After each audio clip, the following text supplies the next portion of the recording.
The push under the blistering sun. We should have pushed harder. Maybe he'd crack, like his old bones. That was the first thing the boy yelled after shoving Walter Buck Easton, 90 years old, face first, into the scorching street.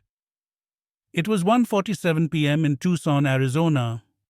The asphalt was hot enough to blister tires, let alone human skin. Buck's cane skittered across the curb, and his frail frame dropped like a sack of memory into the path of a speeding SUV. Brakes screamed, horns blared, the front bumper stopped inches from his chest. No one moved. One teen pulled out his phone, another laughed so hard he doubled over. "Damn, did you see that old fossil fly? That's going viral for sure. Now let me ask you, what would you have done if you'd seen that?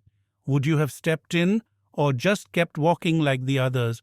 If you think respect for veterans should be non-negotiable, comment Semper Fi below. Let the world know you still remember." Because what happened next, no one saw coming. Buck lay there for a moment, not injured, not broken, but humiliated in a way that cut deeper than any wound from Iwo Jima Chosin or Da Nang. He'd survived bullets, bombs, and betrayal, but nothing in war prepared him for this, being discarded in broad daylight by his own country's sons like some worn-out relic. A middle-aged woman rushed forward. "Sir, are you all right?" He nodded gently. "Just startled, ma'am." "I'm all right." He wasn't. He reached for his cane with a trembling hand. His palm burned where it touched the pavement, but it wasn't the heat. It was the shame, the kind that seeps into old bones and stays there. The boys were already swaggering away down the alley, high-fiving, their laughter echoing like gunfire across Buck's memories.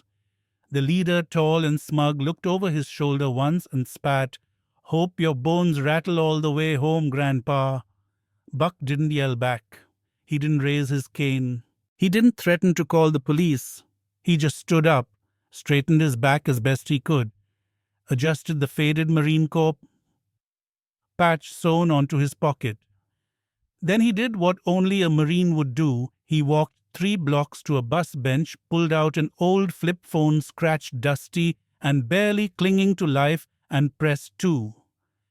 The line rang once. "Staff Sergeant Torres, Recruiting Office, Tucson." "Who's this?" There was a pause. Then a gravelly, deliberate voice answered, "This is Master Sergeant Walter Easton, retired. We've got a problem." "Staff Sergeant, I was just pushed into traffic by a group of teenagers. Deliberate, on purpose. It happened near 14th and Campbell behind Ernesto's Pizza. 4 or 5 of them, one wearing a red backpack. I'm not calling you for pity. I'm calling you because this wasn't just a shove. It was an insult to the Corps." Another pause. Dead silence. Then the voice on the other end turned to steel. "I'm on my way, Master Sergeant. Stay put." Buck snapped the phone shut. He didn't smile. He didn't curse. He just sat back down, his cane across his lap like a rifle at rest. The sun scorched down on the back of his neck. His knuckles were raw, his pride bruised beyond measure, and still, no one came to sit beside him.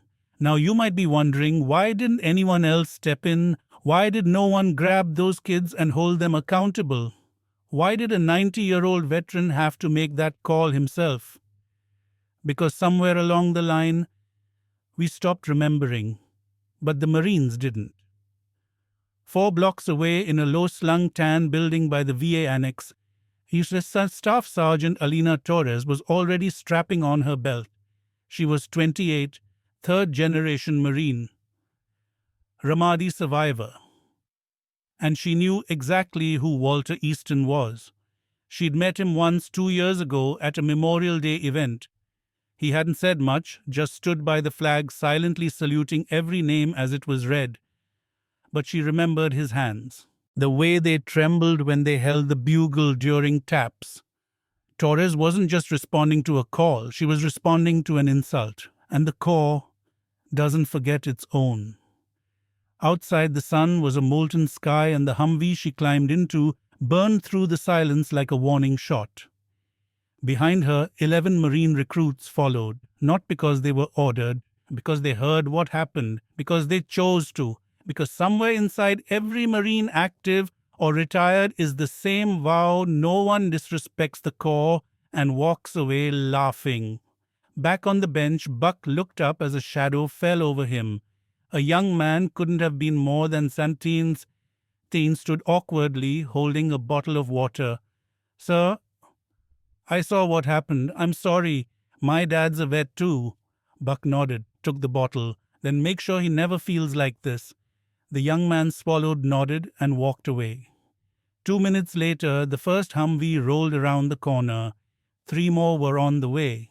In the alley behind Ernesto's Pizza, the boys were still laughing. Until the footsteps came. Until the sun disappeared behind 12 sets of dress blues. Don't miss what happens next. And if this made your blood boil, share it. And comment Semper Fi if you believe respect must never expire.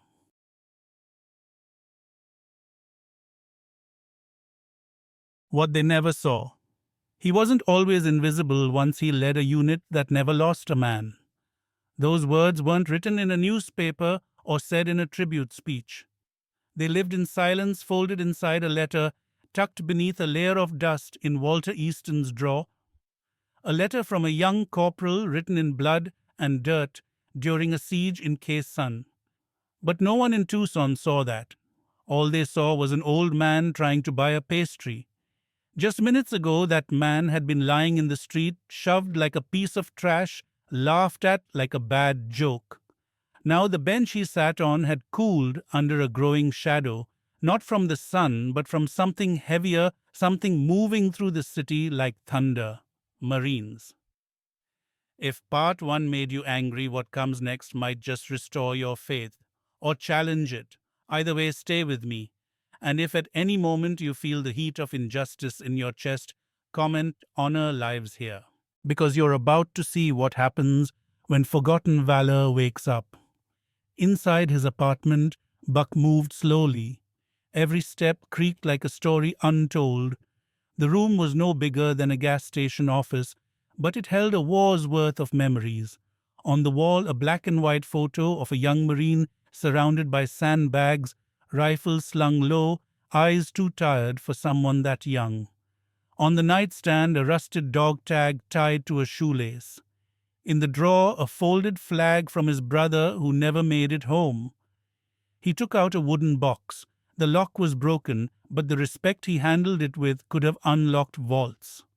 Inside his silver star, a purple heart with a chipped edge and the letter. To Sergeant Easton, if I don't make it, tell my mom you were the reason I even got through week 2. You don't say much, but when you do, men listen. You didn't save my life just once. You taught me what life means.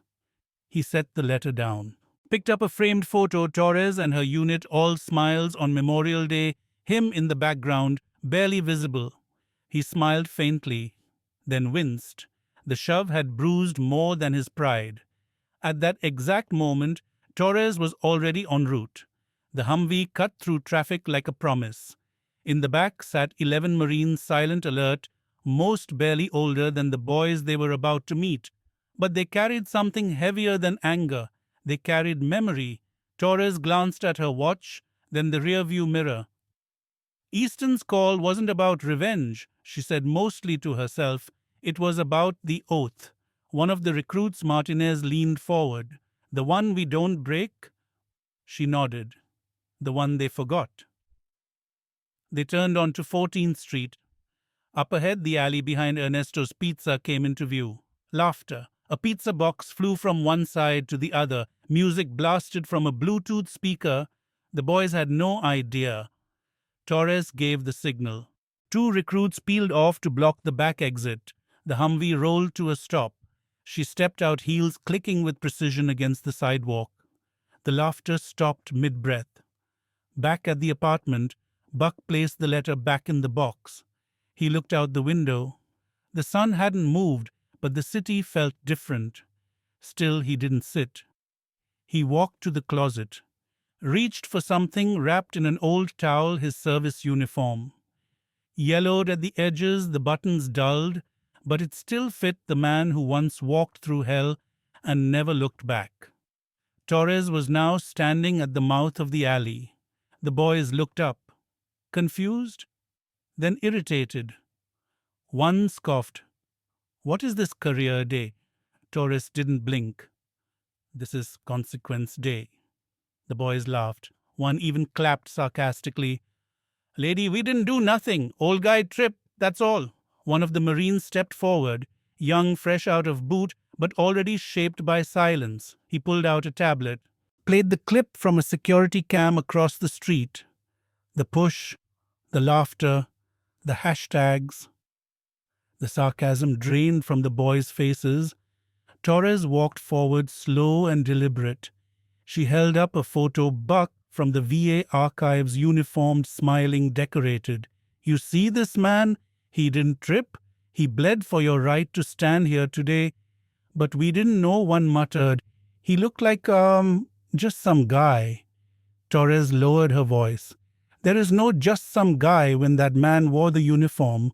And if you don't know that we failed you..." The boys shifted, uncomfortable. Then one said it, the shortest one, the one who had filmed it. "I didn't mean for it to get that far. I thought he'd be fine." "Do you think he was?" Torres asked. No answer. She turned to her team. "Split. 1-on-1. Teach them what the Corps teaches us about honor, about silence, about what we owe the ones who walked before us."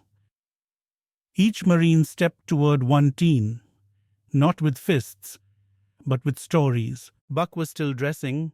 His hands shook a little, but when he tightened the belt buckle, it clicked into place like a memory snapping back.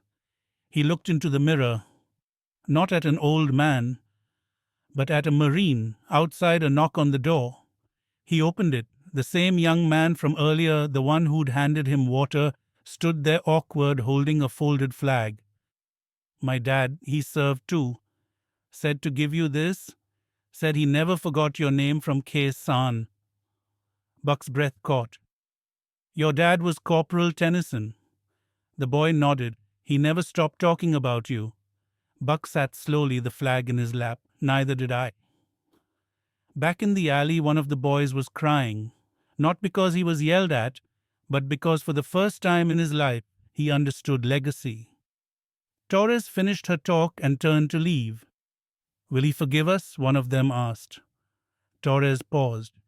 "He doesn't need to. He remembers who you could still become." They left the alley changed. And if you're still watching, then you understand something. They're just now learning respect isn't owed, it's earned. But once given, it must never be taken for granted. If you believe every veteran deserves that kind of remembrance, hit follow. Because in the next part, those same Marines are about to deliver a lesson no one will ever forget.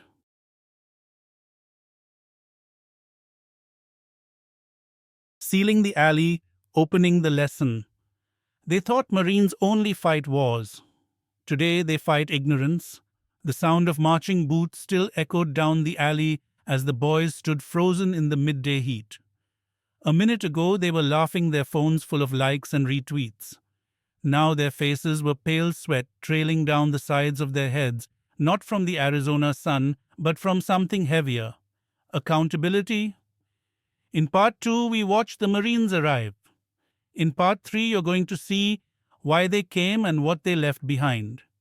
If this is your first time watching, I ask only this: if you believe real discipline isn't about punishment, but about restoring honor, comment honor before ego and stay with me. Because this is the moment when everything changed. Staff Sergeant Alina Torres stood at the mouth of the alley, arms folded, watching. She didn't speak again. She didn't need to. Her Marines were already doing what they'd been trained to do. Not just to fight, but to teach. Private Nguyen, barely 19, stood before the tallest boy, the one who had done the pushing. His name was Chase. Earlier, Chase had been all sneers and swagger. Now he was staring at his shoes. Nguyen didn't yell. Instead, he pulled out a photo, weathered, folded, the corners curled. In it, his grandfather, in the same uniform Nguyen now wore, standing in front of a sandbagged outpost in 1968. That's who taught me how to treat men like Buck Easton, Nguyen said. He didn't survive the war, but his values did. Chase muttered, I didn't know he was, like that. Nguyen shook his head. You didn't want to know? You never looked. You just saw a slow old man in your way. Another Marine Corporal, Ellis, was kneeling in front of Tyler, the one who filmed the assault. He handed Tyler a folded sheet of paper, a list of names. Marines killed in action. Pick one, Ellis said. Tyler blinked. What, pick one name? You'll learn who they were. Write a report. Hand it to your principal. It goes up in the school lobby. I'm not doing that, Tyler said. But there was no fight in his voice. You already did something, Ellis replied calmly. Now you get the chance to do something right. The other Marines continued in silence. No screaming, just eye contact, just presence. The kind of presence that strips away bravado and forces a boy to see himself clearly, maybe for the first time. Meanwhile, on the sidewalk across the street, an elderly man in a wheelchair had rolled up beside Buck Easton. He wore a faded army cap and held a small American flag in his lap. Saw the footage, he said. Told my grandson he'd better watch this one with me tonight. Buck nodded without turning. Maybe it'll do more than just trend, maybe the man said. Or maybe it'll remind people what we were once willing to die for. Back in the alley, something shifted. You could feel it, not in the air but in the posture of the boys. The silence they once used to mock Buck was now surrounding them in a different way. It was the kind of silence that demands reflection, that demands you answer to your better self. Chase finally looked up at Nguyen. I didn't mean to hurt him. Yes, you did, Nguyen said without malice. You just didn't think he mattered enough for it to count.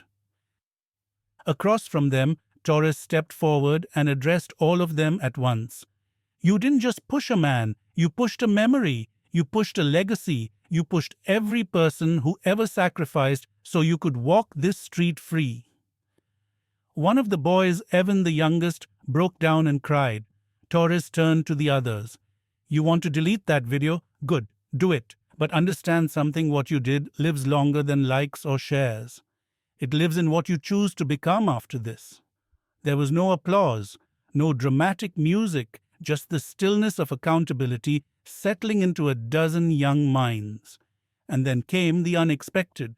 One of the boys, Tyler, the one who had filmed, walked toward Torres. I want to see him, he said. Who, Mr. Easton? I need to apologize. Torres raised an eyebrow. He doesn't want your apology. I know, Tyler said, lowering his voice, but I need to say it anyway. Torres looked at him a long moment, then nodded toward the edge of the alley. Buck had been watching everything from a distance, his posture rigid, but his eyes glinting with something unreadable. Tyler approached trembling. Sir, I was the one who recorded it. I laughed. I didn't stop them. I didn't even think twice. I'm sorry. You didn't deserve that. Buck looked him over slow and steady. No, I didn't. Tyler started to turn away, ashamed. But neither did your grandfather, Buck added. Tyler froze. You knew him? He was in my unit. Private First Class Raymond Dixon. He saved my life in a rice paddy north of Da Nang. You got his eyes. The silence that followed cracked something wide open inside that alley. And if you're still watching, maybe you're feeling it too. That twist in your chest when you realize history doesn't live in museums. It walks among us.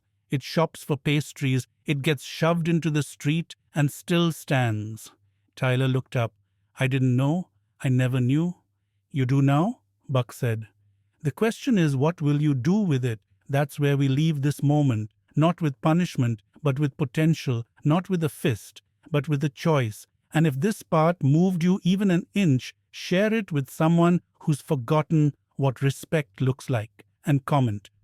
Legacy lives on to remind others that some values aren't taught, they're passed down. and it's time for the entire city to decide what kind of story they want to tell.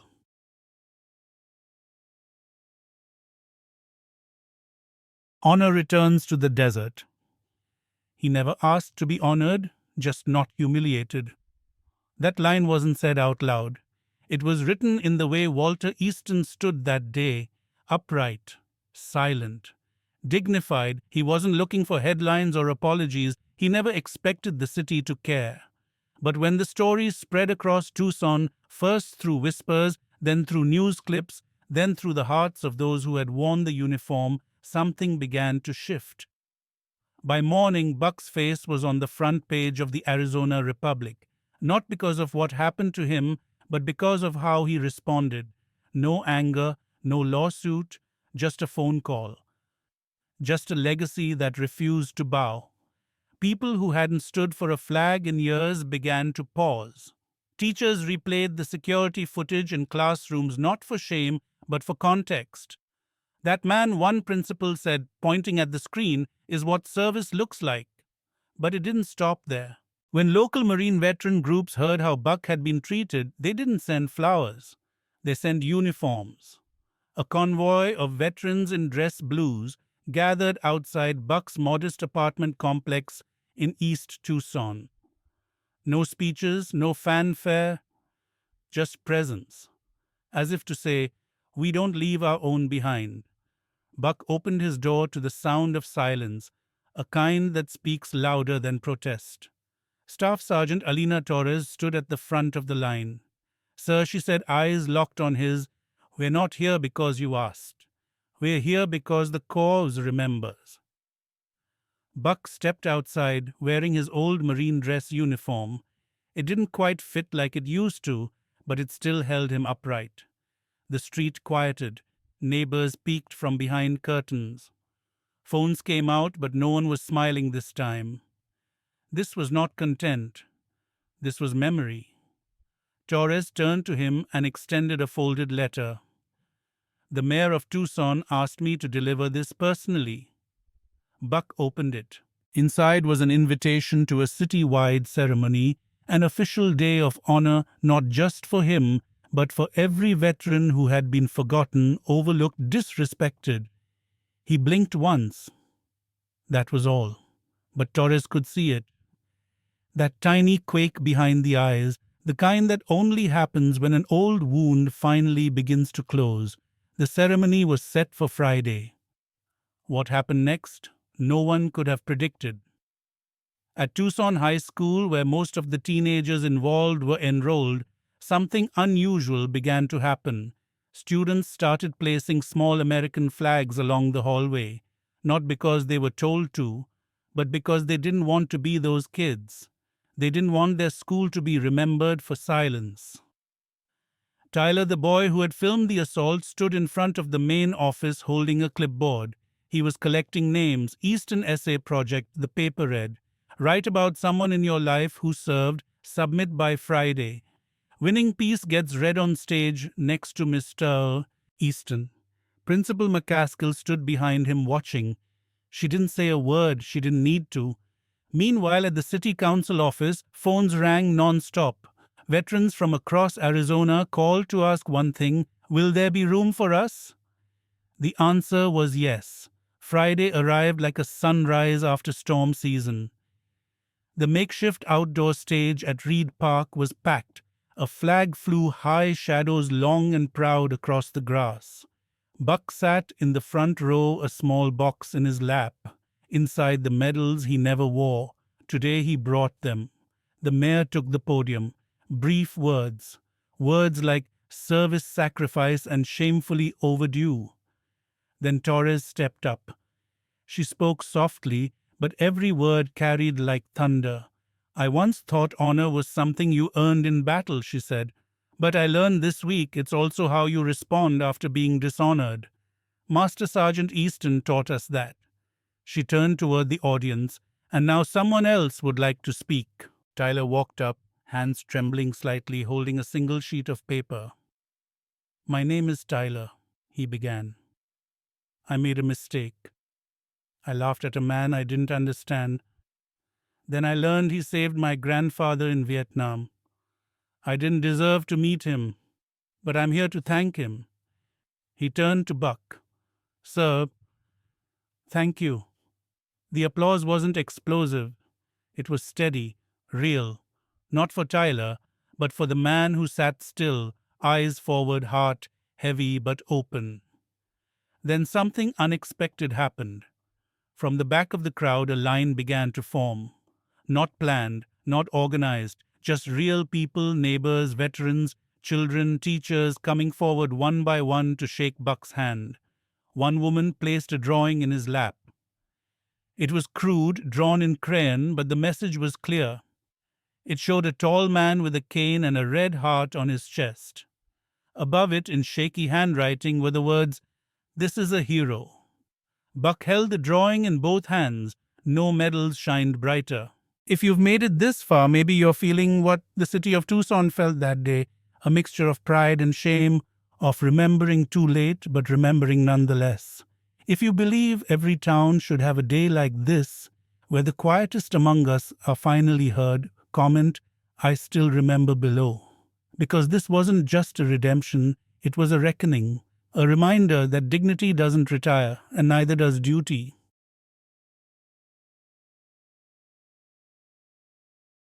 A symbol on the hot concrete of Tucson, they once pushed him into the street. Now his name's etched into the school wall. It didn't happen with fireworks. There was no grand parade. It began with a hammer, a few drills, and a plaque the color of bronze morning light.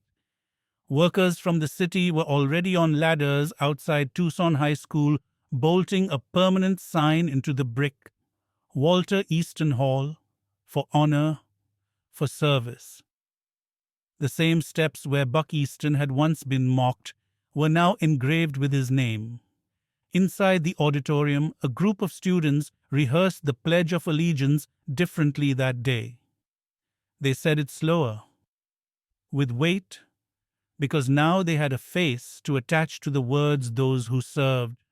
The boy who had once filmed Buck's humiliation, Tyler now walked those same halls wearing a JROTC uniform. Not out of punishment, out of choice. His salute wasn't perfect yet, but every morning he practiced it in the mirror. He no longer chased likes online. He chased something harder, integrity, and yet perhaps the most powerful transformation came from someone who hadn't spoken since the incident. Chase, the teen who pushed Buck into traffic. Chase stopped showing up to school after the ceremony. Rumors swirled. Some said his father, a former Marine who had abandoned the family years ago, saw the clip and called for the first time in 5 years. Others said Chase had enlisted. None were true.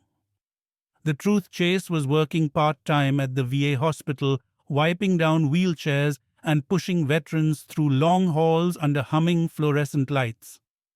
He never asked for forgiveness. He just showed up and worked in silence, until one day he saw Buck again. It was a Tuesday. Buck had come in for a checkup. He didn't recognize the boy at first, but Chase did. And when Buck's name was called and the old man slowly stood, Chase moved to assist, gently steadying his elbow. "I've got you, sir," he said, voice trembling. Buck looked at him. Not through him, at him. Something passed between them, not absolution, not even understanding, but an acknowledgement of pain, of change, of something quietly repaired. Outside the hospital, Chase sat on the curb and cried, not because he was ashamed, but because for the first time in his young life, he understood legacy. He didn't need to be told to respect it anymore. He had felt it. Back in Buck's apartment, a new letter had arrived. This one wasn't from the mayor or the Marines. It was from a 5th grader. It read, "Dear Mr. Easton, my grandpa never talked about the war, but when I showed him your story, he cried. Now he tells me about his friends. I think you're brave. I think you're why I want to be better. Thank you. Love, Abigail." Buck kept the letter beside his medals.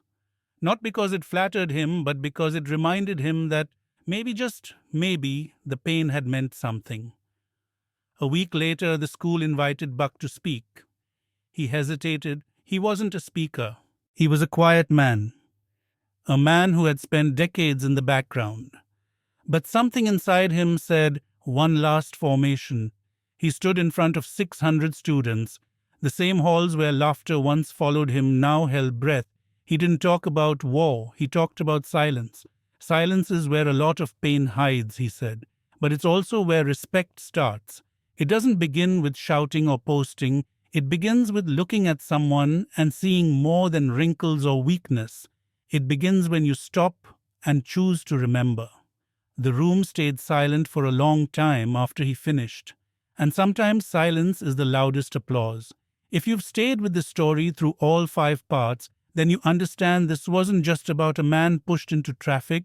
It was about a country's memory being pushed into the dark and the quiet strength it took to pull it back into the light. Because honor doesn't live in speeches. It lives in action, in apology, in change, and in choosing every day to look at someone like Walter Easton and say, you matter. Still.